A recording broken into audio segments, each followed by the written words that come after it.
Thank you all for being here today. My name is Allison Skaberg. I'm with Consolidated Planning Group. We are a special needs financial planning firm.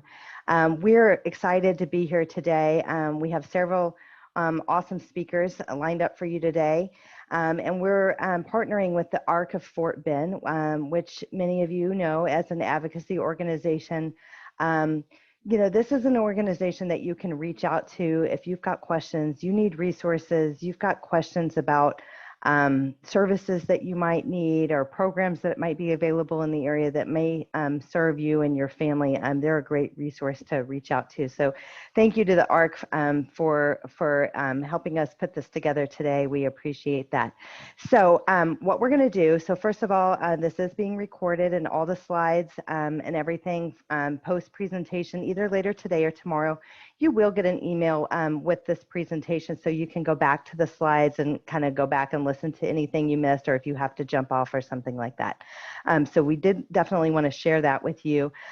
What we're going to do, each of our speakers, so we have five speakers today that are going to each speak of their various programs that they represent. And they're going to talk to you about who they serve and what they do and what their program's about, how long they've been around, and why they might be a fit for your child that might be looking at other options or transitioning at this point. One thing that we know from Consolidated Planning Group, when it comes to special needs planning, education and what's next, transition, it's a big buzzword. What do we do after this? After high school, after whether we stay in the public school to age 22 or we leave it at 18, is where do we go from here and what programs are going to be suitable? And then this year we've had a lot of challenges because of COVID and the way that we've changed and doing things in different programs. And so we've had to kind of look at things differently from there as well. So having said all that, again, thank you for being here. And I would like you to put all your questions in the chat box. We're going to do questions at the end, so that way everybody can get through their presentation. And we're going to get to just as many questions as we can. So thanks so much. Anna, I am going to turn it right on over to you.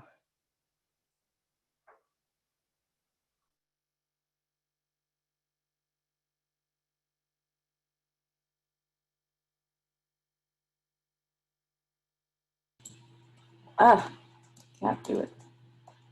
Okay. Good morning. Can you hear me? Okay, wonderful.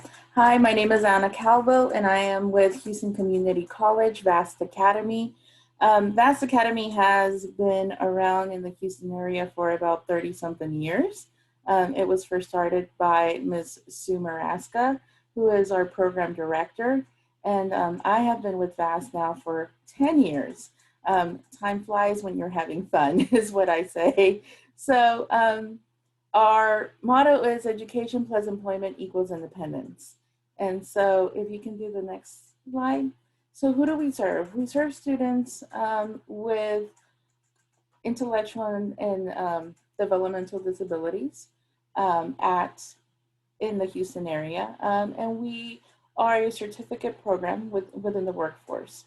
And so we want our students to be ready for the workforce when they are done with our program at the end of 2 years. Also, if students choose to go on and receive, go on to an associate's or more education, we by all means promote that and want our students to do it. And so there's those two tracks. Some of our students go straight into employment when they are done, and some students go into higher learning once they are done. Next slide. So here are some of the meaningful credentials we offer within HCC VAST. So the Occupational Skills Readiness Certificate, the employment field experience, once students are done with our certificate, that is something that they can do and they can choose to do it. Office skills training, so some students want to just do the office skills, and we're finding that more and more employers now within the pandemic, they're needing more office skill people to come in and do some of their data entry and stuff like that. So it's kind of changing from what it used to be. Retail training certificate. So we do train some of our students to work in retail if that is what they choose. And the work keys career readiness credential. That is a credential that anybody at HCC can obtain. And there's a bronze, silver, and gold, and depending on the different skills that they achieve. They can take those skills and their certificates to employers and say, I have achieved a bronze, a silver, or a gold level in the certificate in this area in math or and some of the logic areas. And some workplaces love them and take it. So the next slide. In addition to offering, and being an academic place, we also have a big student life within our community. And so our students are part of our Eagles Club. And so we host ability days, we host Valentine's Day dances, we host health fairs, blood drives, things like that. We're having to be a little more creative during the pandemic and hosting some of these things virtually. And so, but our students are still able to participate with our student life and all of these events. And then finally, next. So this is my contact information and also Ms. Sumarasa's contact information if you want more information on the program. Again, we are a program that serves students with intellectual and learning disabilities between the ages of 18 and 25. And so you must be at least at a 3rd grade reading level. Thank you. I'm sorry, could you repeat that very end at the third, what you said at the reading level? And we require at least a 3rd grade reading comprehension level for entry. Okay. And could you just very quickly just go ahead and tell us, so I know that you said intellectual disabilities. Do you have a lot of, high, low, moderate functioning autism? Do you have any ADHD kids, or Yes. do most ADHD kids, do they have, is it a like comorbidity that they have with that? I just want to have a better, clearer understanding of your population. We do have moderate to high. We don't have very low. We have moderate to high students. And they do have ADHD, but we find that some of our ADHD students may need only maybe a year or two of our program so that they can get acquainted with the college classes and knowing how to manage college classes, and then they go on to taking their higher learning classes with their associates and stuff like that. So we do find that, our vast academy is a great starting place, is what I tell parents.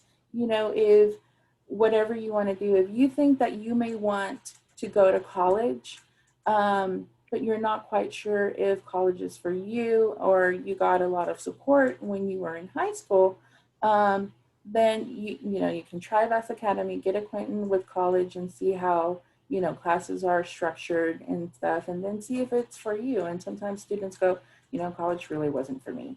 Or sometimes they go, I love it and I'm going to get more. And then our high functioning students with autism, for example, again, may need a semester because college can be a little overwhelming. And so we work on some of the behaviors and before they go take accredited classes. And sometimes we've seen some of our families, like this is a good, like as you said, a starting place. It's a good place because a lot of the ASD brains or the ADHD brains, they're not as mature as some of their peers, and their brains aren't fully formed until they're 26. So they might need an extra year or so before they're ready to go to the next thing. So we see this as kind of a good spot in situations like that we see often. So I am moving on to Christine Price with ACC, and thanks for joining us, Christine. Just take it away. problem. Thank you guys so much for putting this on and having us. My name is Christine Price. I'm with the STEPS program. STEPS stands for Skills, Training, and Education for Personal Success. You can go to the next slide. I've been with STEPS for 11 years, and I started as a teacher and then went to assistant director, and now I run the STEPS program. On average, our students are with us for about 2 years. You just heard from the VAST Academy. We are very much modeled after the VAST Academy. Mariah, our creator, I guess. I don't know what you want to call her, but the one who started our program, Mariah Lossing, she worked with Sue Mouzakis, who runs the VAST Academy. And so we are a 2-year program, roughly. That's on average. Some students are with us for 7 years. I have one who's been with us for 7 years, and some are just with us a couple semesters, like Anna said. So it really depends. It's very individualized for the student. We encourage all of our students to pursue education beyond us. So not just our program, but everybody, or not just our program, but go on after us. We are for 18 and older, and you have to have a documented disability. That's really our only criteria, is that they're 18 and older and have that documented disability.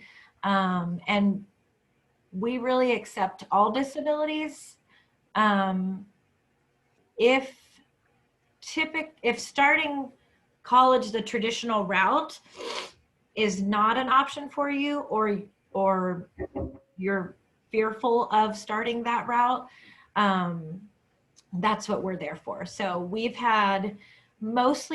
work with students who have Down syndrome or autism, ADHD, things like that. But we've had some students who really just had schizophrenia, and so with the onset of schizophrenia, you lose some executive functioning. And so we've had students just come to us for that. So ours is a little bit different in that way, where 18 and older and just a documented disability, and those are the only requirements.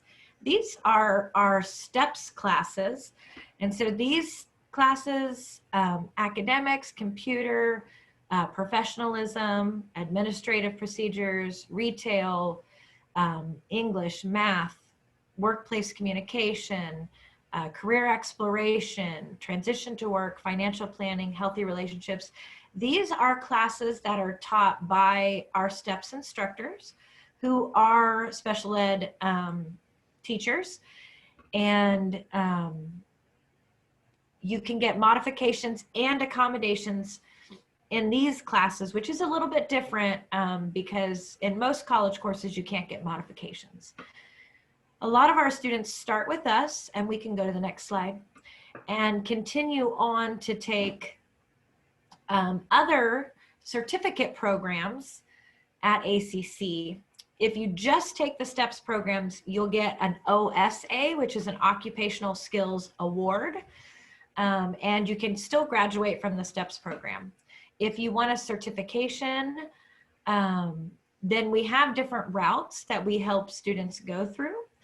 And we have what we call pathways. And so, and we can send a booklet to, if you contact me, I can email you a booklet that tells you what classes to take for each of those. It tells you what classes of ours to start with to prepare you for the different CE continuing education certifications. And so we got paraeducator, administrative, medical office support. We've had students do welding before, floral design, you name it. These are just ones that we've had students do over and over again, so we were able to create a pathway for them. But really, any program a student is interested in, we can try to find an avenue for them. So on the credit side where they have to take the TSI, or on the continuing ed side where they don't, which these are all continuing ed certificates. Okay. Yes. So the previous slide over here, do they have to take the TSI over here? Not for our classes. For our Okay. classes, all they have to do is contact me and do an intake and an application with us directly. Okay, so no TSI, and you know that is a deal breaker for a lot of families. We're not there yet, and the thing is one thing I just need to say, it's not just because you have a child with a disability, because neurotypical kids, the rates of people passing the TSI are not that great. So anyway, you're just not alone. Yeah, I tell my own students or people coming into the program who want to go on to take the TSI, and they're like, well, I took the TSI and I didn't pass. And I'm like, well, you know, neither did I. I had to take developmental writing and developmental math.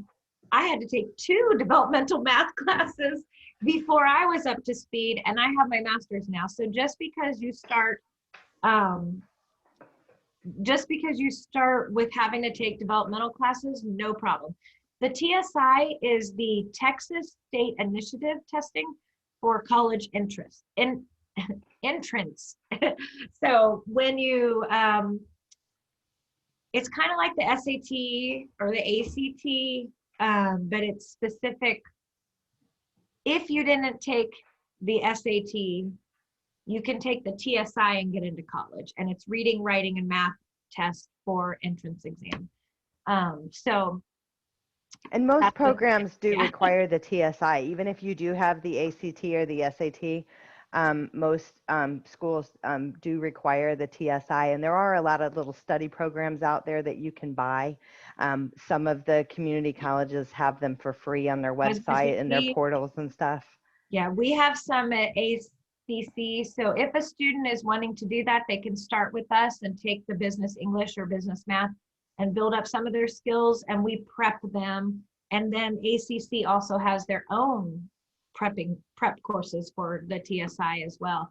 But for our continuing education courses, all those ones listed and our classes, none of those, the TSI is required. Only when they want to go to credit side and get an associate. So, but for cert level ones, certification level ones, and OSAs, they do not need the TSI, only if you want to get an associate. So, and then even when you get to the associates, it gets kind of confusing, but sometimes you don't have to take all 3 TSIs. You might only need the math, or you might only need the writing or the reading. So let us help you with that, because it gets confusing. But funding options, the only program I know in the state of Texas that is a CTP, which is a comprehensive transition program, is Texas A&M PAFS program. So they're the only ones that I'm aware of currently that you can get financial aid from, because they have to qualify under that. I know the Vast Academy, and we are too, a lot of us are trying to get that certification so that you can get financial aid. But currently our program financial aid does not work with our program or a lot of these special programs. So you have to look at optional funding. And so there's different scholarships like Ruby's Rainbow, there's TWC, and they'll pay for classes as long as it lines up with their employment goals. This is what being for Halloween, so I'm gonna put the arrow on my head and the arrow on There's payment plans. We have some scholarships internally. There's also, if I can just ask everybody to mute your lines, we're hearing about Halloween costumes, so thank you. So the waivers are certain college courses, and most of ours do fall under this, and most college courses do fall under free. And there's all kinds of waivers, but there's deaf, blind, foster waivers, veteran. So if you fall under any of those categories, you can get also free college program. And I think that's might be the last slide. Okay, so there we have the contact Oh, yeah. information And for so you Christine. can contact either one of us, me or Kaylin. Thank you for sharing sharing that information. We appreciate you taking the time, all of you guys, for sure, for being here today. Can I Okay. make a comment real quick? So somebody just said this might be too much for our kiddos. So I want to let, that's something I hear a lot. These programs are specifically designed for people with IDD, so intellectual disabilities. I have had students who were nonverbal, still working on counting, and not reading before. And they've still come to our program and they still get something out of it. So go check out the programs first before deciding whether it's for you or not, because I've had students who think they're too low, or parents who think they're going to be too low or too high. There's no such thing with our program. We will meet them at wherever they are. So Thank you for that, Christine. yeah. I appreciate it. All right, I am moving. So this is, John, is this you? This is me. Jigna. Okay, this is Jigna. Okay, I just wanted to make sure. Okay, so we're moving to Jigna. Thank you for being here, Jigna, and take it away. Yes, thank you.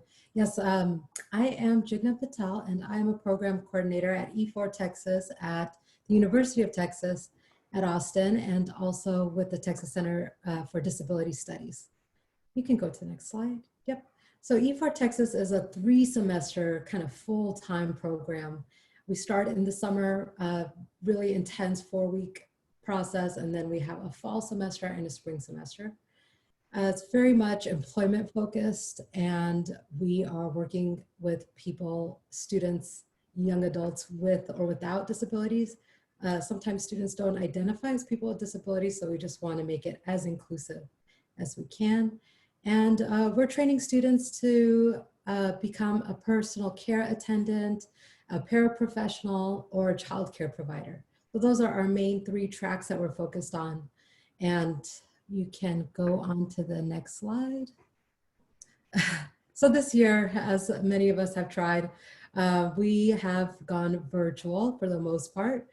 Starting in about mid-September, we felt confident to have a few classes in person for the students that want to be in person, because our 8 students this year are rock stars and are brave and are just that eagerness to live independently was so strong, and a big reason why they chose E4. So we have 8 students living on campus at UT right now, and they're doing amazing, supporting each other, working closely with their RAs, and getting the job done, logging in when they need to, walking to class when they can, and following all the protocols that UT has in place to keep things safe.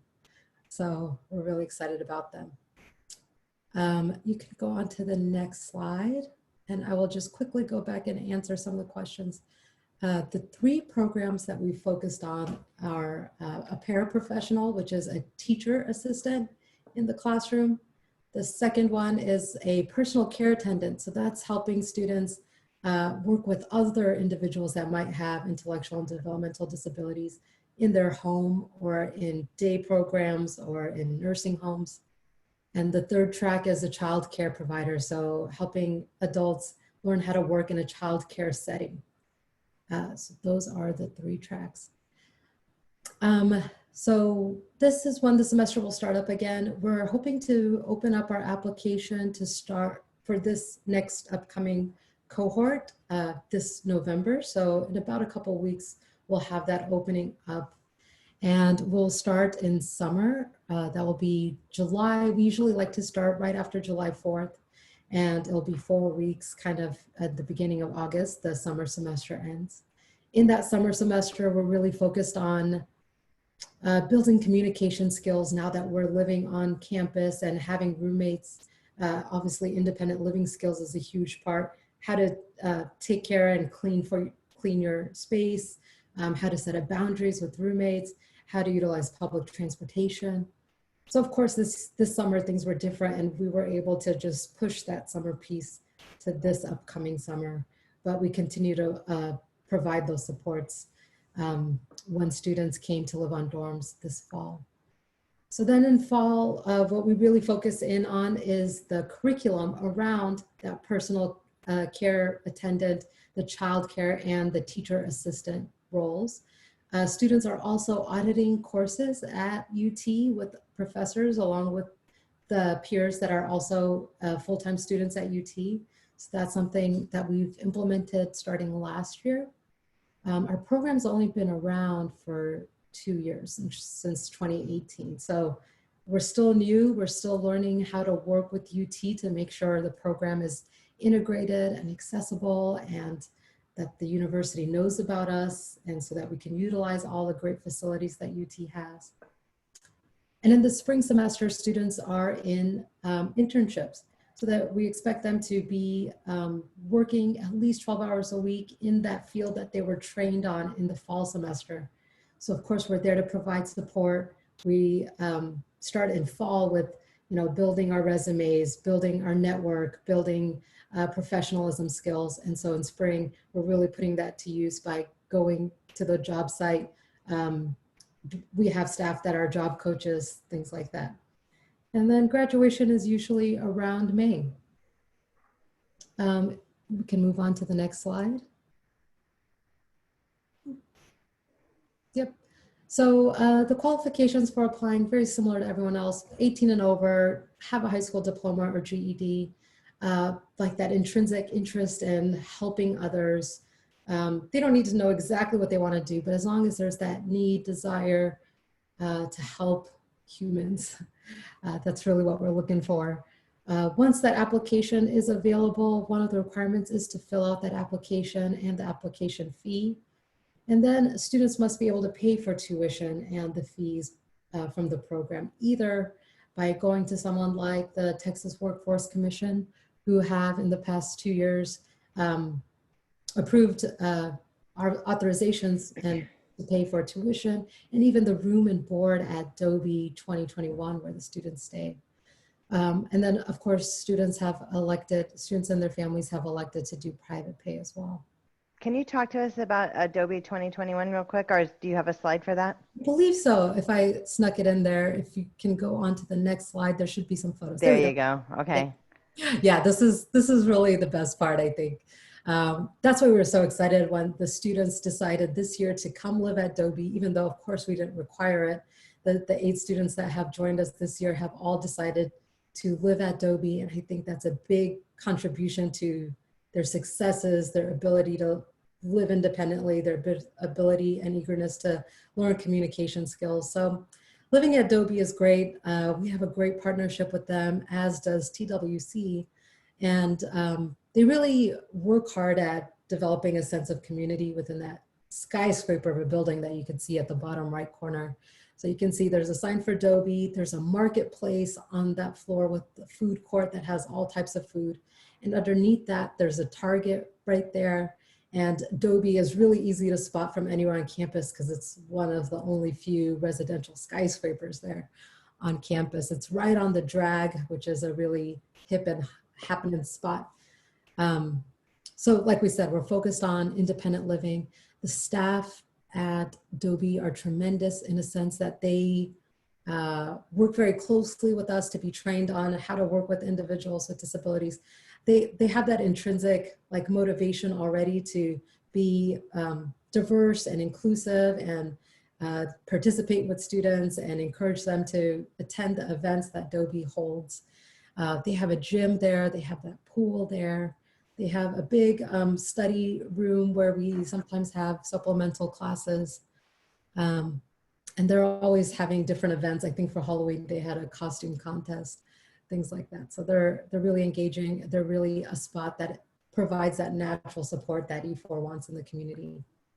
Can you just, so the 3 tracks, you've got 3 tracks, and I just want you to reiterate your 3 tracks. We want to know if there's job placement after this program, if that's part of this. Could you share that? Yep. Definitely. So the 3 tracks again, the first one is a personal care attendant. So in fall, we're studying the curriculum that is helpful for understanding what that means, what that looks like, what it entails, and even doing a little bit of hands-on training. But in spring is when students are required to do 165 hours of like on-the-job training. And that is something we help provide. So we have a network of agencies that we work very closely with, including Meals on Wheels, in-home care, outreach health services, Imagine Art. That's just to name a few, but we have agencies already that we work with and that know our students and interact with our students throughout the program. And so we will be encouraging students to identify an employer that they're interested in. We help them fill out the application if they need that assistance. We help them practice those interview skills. Really just the whole spectrum of like onboarding to getting the job, keeping it. And then when the semester ends in May, we work closely with them to develop an exit plan strategy. So if they are planning to move back to the city that they came from, we help them identify employers in that area, help them apply for jobs to get them prepared to move back home.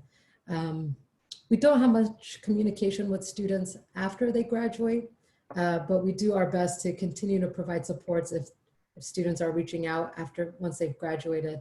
But we do send them with a really intense career portfolio that has all the certifications that they've received throughout the program that's in there.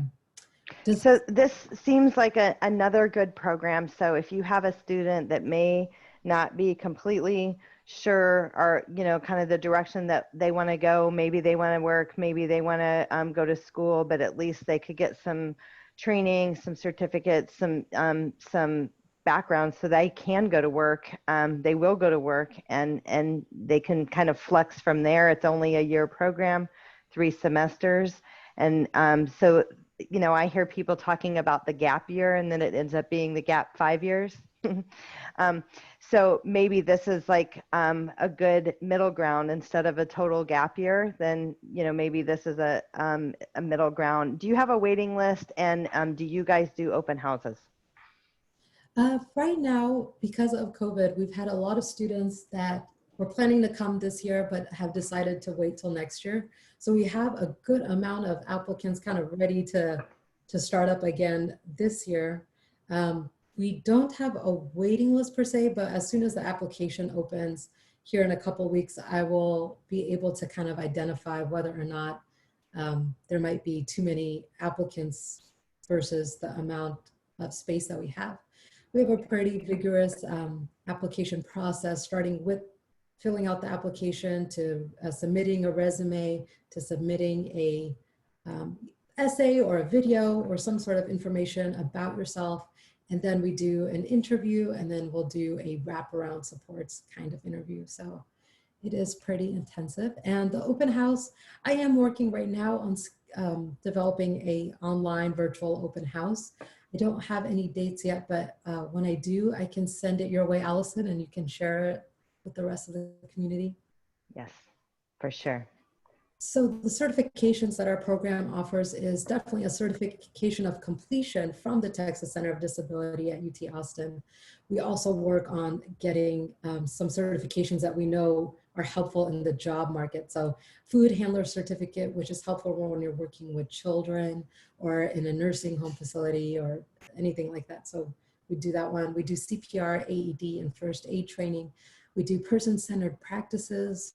We do food allergy training. And then the next 2 are in the child care realm, conscious discipline and CLI engage. And then for the not the paraprofessional track, but for the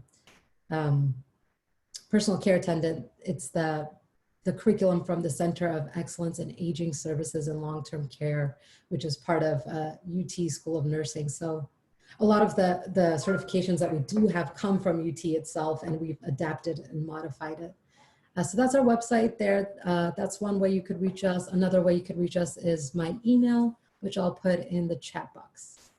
Okay, thank you. Thank you for that. And again, everybody, if you joined us late, this has been recorded. It is being recorded, and you are going to get the slides of this presentation, which will have that information out there. So I am, let's see, I'm moving to John. John, are you ready for us? Yep. Okay. Hi, I'm John Pierce, and I represent University of Texas. And we have a continuing education program that complements most of the programs that you're hearing about today. I moved to Texas in 2008. I happen to be a professor there. I normally teach the neuroscience to upper level grad students and undergrads, but I have a son with Down syndrome. So we opened the door to our program there in 2009. So for over a decade, we've been offering a whole variety of courses that many people with autism and Down syndrome and other intellectual or developmental disabilities have been kind of denied throughout their K through 12 education. My son with Down syndrome, once he was in 7th grade, they started saying, well, why don't we back off on reading and stop the science and social studies and history courses? But we changed schools, we found teachers who would work with him, and he loves it, he loves learning. And I know a lot of other people are like that too. These other programs we're hearing about today, many of them are focused appropriately on trying to set up job placement and job training skills. A university's primary purpose is to bring you to the edge of knowledge and teach you things that your family didn't necessarily even know about. So our program is a continuing education, lifelong learning program where you can take courses informally to learn about college appropriate subjects. These are the same subjects that UT Austin students are taking. So for instance, in the past, we usually teach a variety of science, arts, culture, as well as personal development classes that overlap, with some of the other programs here. So here are some examples. We have the students come use the state-of-the-art facilities with the science teaching labs. We take advantage of the expert artisans, musicians, and academics in the Austin area, and invite them in to learn about Japanese culture from dancers and musicians who come in. We try to have minimally like 3 or so experts come into class so the students can meet them. The format of the classes are each course consists of 6 classes. So it's much more informal than these other programs. We offer a whole variety of them though. So you could take just one or as many as you would like. And they start off with a half hour or so of socialization with UT students. And they continue on, and when it's on campus, we can use the facilities. Since COVID, we've moved to online. So no matter where you are, you're welcome to join us. And we're still having outside experts join us virtually. And you can move to the next slide. Can you tell us what when you use the word informal a couple of times, can you tell us what you mean by the informal courses?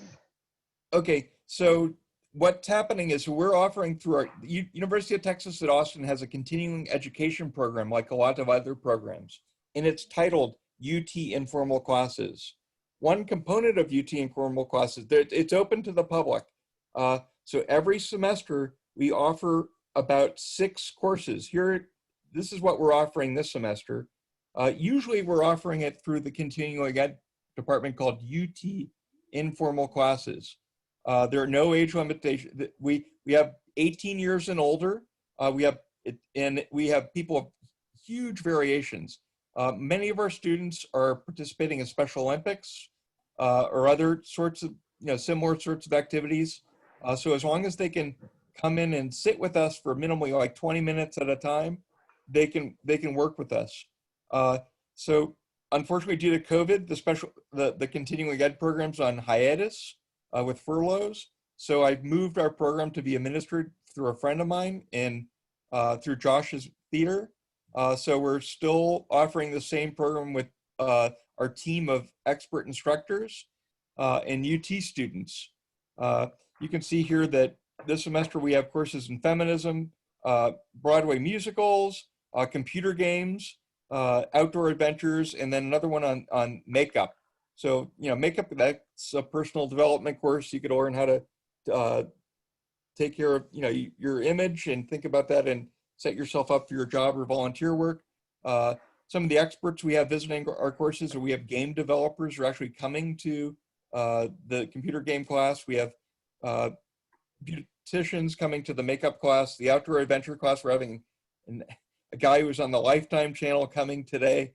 So it's a lot of fun. The courses, we keep them small, 10 students maximum, with about 6 UT students alongside them. So this is a reverse inclusion setup, so that the people with disabilities form the majority in the class. We offer them different times of the week, usually in the evening because of transportation or timing concerns, or on Sunday afternoons. And we offered a whole new set, summer, winter, fall, spring, and summer around the year. We have some people just taking one course, some people taking all of them. And spelling, it's here. And credits, there are no credit. This is a certificate program, and it's meant to be a lifetime learning program. If you could take one of these other programs, many of them are focused for a year or 2 years. I know my child's gonna be bored after that. He's still gonna want to learn. So we set this up so that people could keep coming into this, dip in and out of it throughout the rest of their life. Can you move to the next slide? Yes, and you did say that this is 18 and up for these courses. 18 and older, yep. Okay, got it. So some of the differences between, what makes our program unique is that it's developed by parents of children with IDDs. That has led to a couple interesting decisions. One of them is that we have the instructor send an email home to the student and their families to give them a fly eyes view of what's going on in the class. This gives them some context to keep the learning going on at home. We give weekly assignments and handouts to keep them engaged. And we have the UT students are really anxious to get to know and befriend the adults with IDDs. Many of these students are going on into education, science or medicine or research. And it's my last chance before they graduate to give them, change their minds about people with disabilities before they become your doctor or teacher. So it works, the program's just as well for them as for the adults with IDDs. The program's subsidized by Texas Workforce Commission, CLASS, the Down Syndrome Association of Central Texas, and Texas Association, Autism Association. You can contact me with this email below. I'd be happy to put you on our email list or answer any questions. Thank you very much. Thank you, John, for sharing that information. This is all so good. It's exciting to hear all of this and just what's out there, and that there really are options. Sometimes it's like drinking from a fire hose to learn about all of this stuff. And the costs are $125 per course. That's it. Super and, again, affordable. We subsidized the Autism Society of Texas. They have offered to pay $50 back if your student has autism at the completion of the course. There's scholarships available for people with Down syndrome for this and all the other programs here with Ruby's Rainbow or the Down Syndrome Association of Central Texas. What I like about some of these programs, most of these programs are, again, it's a good place to start or dip your toe in, see how things go, where you're not like under the gun because it is for credit and you're messing up a transcript or something like that. Like it's just a good place to start and kind of see how things are going to go. So I am just loving that. Let me see. Okay, yes, we are going to be sharing the recording of this session. It'll go out either later today or tomorrow. So our last speaker, and then we'll wrap up. We'll have some questions at the end. I am excited to bring to you Sara of the College Living Experience. This is a pretty neat program, and it's different because she's not a school. So she's going to share about her program and what they do and how they work with some of these other programs. So Sara, thank you for being here. Likewise, thank you so much, Allison, for organizing this event and for thinking of college living experience. I also want to quickly introduce my colleague and our Austin Program Director, Katie Strong. She and I will be each sharing a little bit about our program today. But as you can see here on the first slide, 7 locations, endless possibilities. So college living experience has been around for over 30 years. As you can see there on the map, it designates all 7 of our locations. Nashville is our most recent campus to have opened earlier this year. So we're very excited to be expanding further into the US. So, here in Austin, we serve young adults ages 18 to 26 primarily. We can take students up to age of 30 on a case-by-case basis. We're providing post-secondary wraparound supports in the domains of academic and career development, independent living skills, and social skills development. Our program is meant to be transitional. On average, our students are here, I would say 2 to 3 years, give or take a little bit, just depending on their progress. And many of the students that come to us, they struggle with those executive functioning skills. So we're really looking at their functioning level, not necessarily their diagnosis. However, many of these young adults are typically somewhere on the autism spectrum with other diagnoses such as ADD, ADHD, Asperger's, and oftentimes that we see, mental health challenges such as anxiety and depression kind of secondary to that primary autism diagnosis. So Allison, if you don't mind jumping back one slide to where it talks about our levels of support, thank you. I'll go ahead and let Katie explain further. Thanks, Sarah. So I've been with CLE Austin for about 9 years now, a little more than that. And as Sarah mentioned, we've been around for 30 years. We started down in Florida. And when CLE first started, really what it was a psychologist who had a family friend who had a son on the autism spectrum who really needed some extra academic support after high school. And so it was literally at a kitchen table helping with academics, kind of being a tutor one-on-one. But from there, and in the 30 years plus since then, we've recognized the challenges that many of our students run into in college often have not much to do with the classroom content or the academic content that they are needing to learn. Many of our students are incredibly bright. Maybe they were in a gifted program in school prior to college. They might be considered twice exceptional because they are gifted in one way or another, and also have some kind of an exceptionality such as ASD or a learning disability or something along those lines. It's important to say too that we also have worked with students and do work with students with intellectual disabilities sometimes, all ends of the IQ spectrum, I would say, but that really what we're looking at, like Sarah said, is functioning and independent living skills and safety. So we are working on independent living skills. The students live in an apartment complex. We are in North Austin, just a block away from ACC Northridge. So that's where many of our students start their college paths, is at the community college. That's right there in walking distance. And then our center is right across the street from their apartments. So everything is there and accessible. And our goal is never to replace what is available on the college campus. Our goal is to help our students build up that college knowledge of what are those resources that are available, and who do I go to talk to for this, and why would I go talk to my professor for office hours? That sounds scary. And all of those ins and outs of accessing accommodations, all of the shifts that happen from much of that being provided for them in high school and before to now in college, that is their responsibility to be able to communicate. And while there are avenues and releases that can be signed to allow parents to help with that, it's also a time where it's natural and a part of the developmental learning process that parents really aren't as involved at that stage in college. And so helping these young adults to have an advocate that can be with them and support them in going to their advising meetings or speaking to their professors or figuring out how to recover from a poor grade or any of those things that come up in college, so that, because the tendency is that our students may not know what to do in those situations, and that may tend to lead to them just kind of shutting down, maybe hiding away, Parents might think everything's going great for most of the semester, and then we get to the end of the semester and suddenly they're not passing their class, and what happened? So CLE really aims to be that bridge of transition. Our students tend to be with us about 2 to 3 years on average, though it is individualized and it can vary.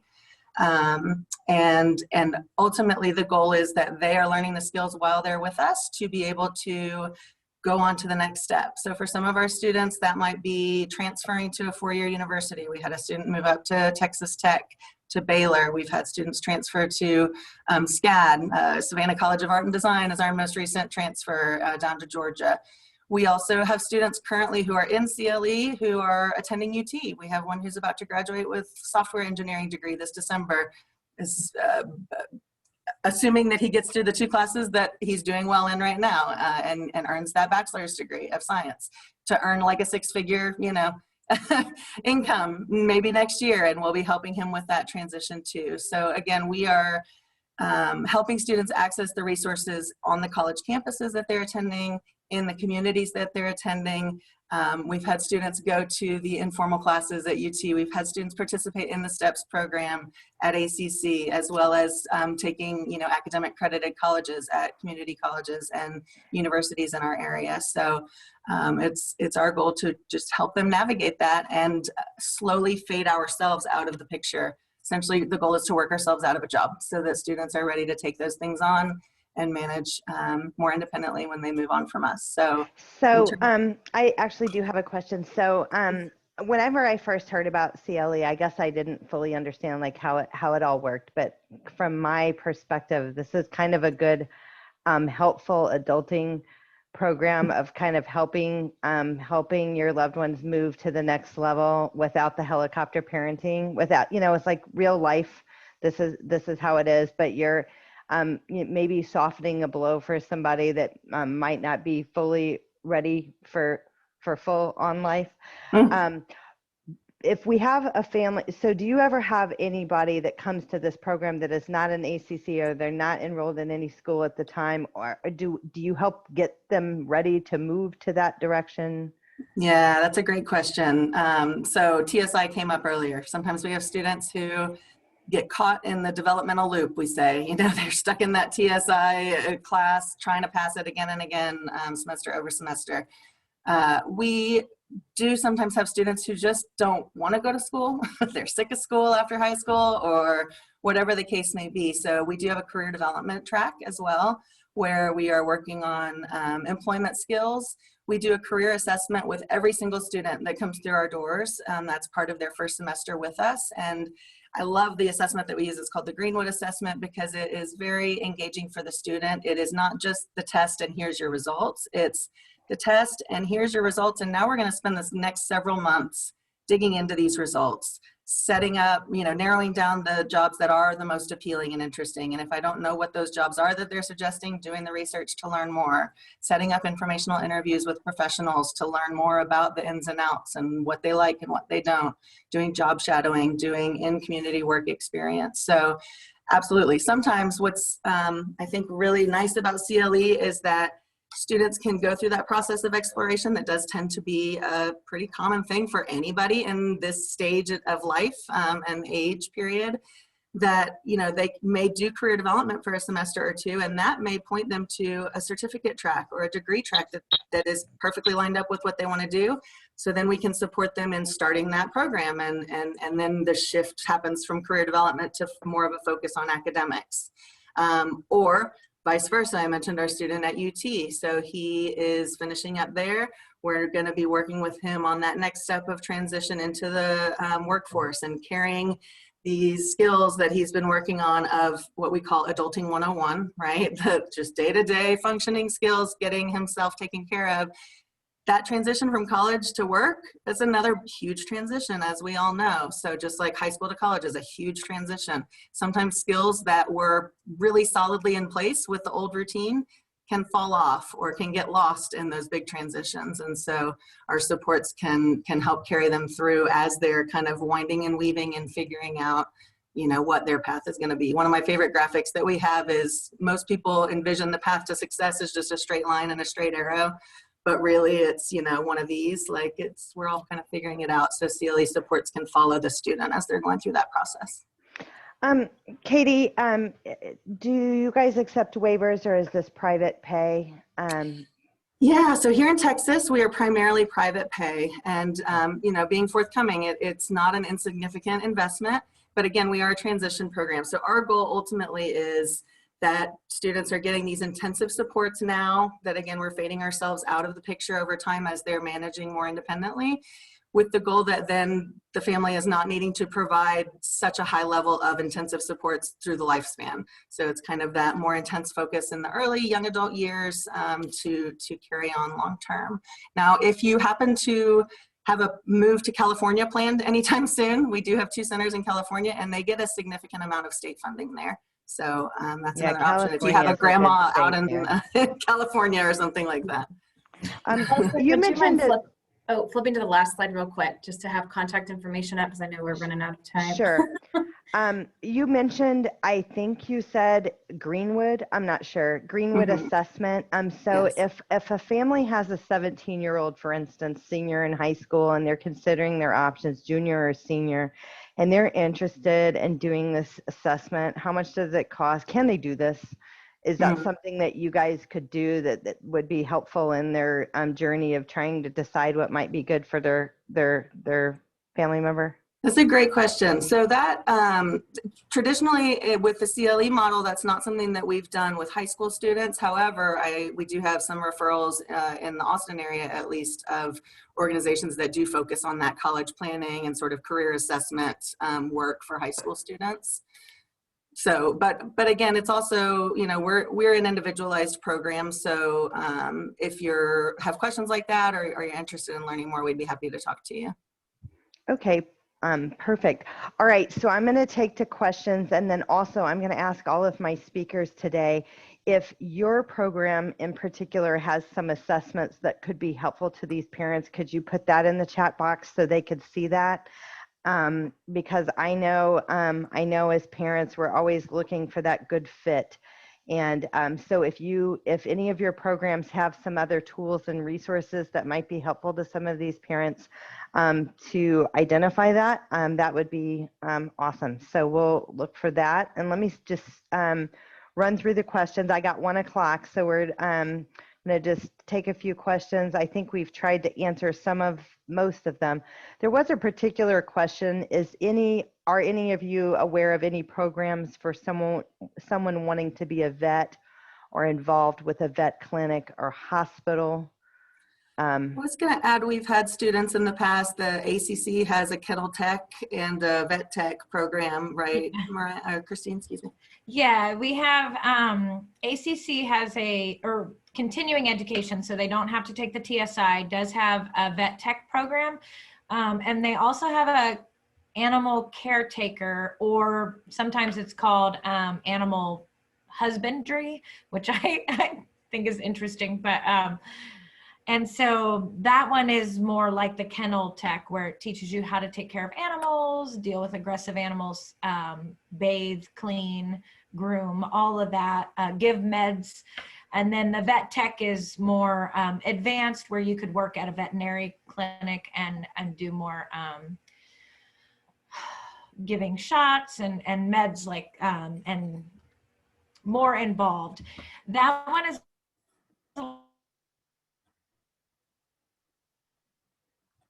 I think she froze. Oh. Uh-oh. All right. I was going to add too, there's another organization in town, actually they're up in Cedar Park, so just outside of Austin, called the Austin Dog Alliance. They do training of therapy animals and things like that, but they also have had a job skills class for working with dogs specifically for individuals on the autism spectrum that we had a few students go through before. I'm not sure if they have it currently running, but that may be another one to look into. For your kids that are still in high school, there is definitely a program through your county 4-H program. It's called the Veterinary Assistance Program. And Jerry, I forgot his last name, but he was like the head guy over at A&M forever. He wrote the curriculum for this, and I believe it's a 3-year. You can fast track it, and you can do it in 2 years. I think it's a 3-year program, and then you come out. you come out with some type of certificate. There is a volunteer component of volunteering at a local vet clinic. But it is a really phenomenal program. So if you have younger kids that are in junior high or early high school, you can still do this program. It's a really great program. And then, kind of look into the other ones for post high school if you're, your child's already a senior or a junior and there's just no time in the interim. But your local 4-H office can provide information on that, and you can find that online. But it is a really, really thorough program. Also, Allison, Yes. also if parents really want to take an extra step and send their student out of state to the University of Arkansas, they have a animal program for students with IDD, and it's part of the TIPSITs. And you said that was the University of Arkansas? Yes. The only other vet program I know is at NC State, but I don't know about the component for people with disabilities. So I'm not sure about that, but I do know that NC State has another awesome program. So all right, well, we've gone a little bit over, and we try to stay true to time. So this has been recorded. We will get this out to everyone. I would just really like to thank each and every one of you for your contributions today to be here, because I know it was a little weird. I know that we asked you to do something weird instead of be like the feature speaker about your program. We came and asked you to just give us just a little bit, give us the tidbits on your program, and we're going to kind of go through several different programs. So thank you for really being willing to do that today. And thanks for being with us.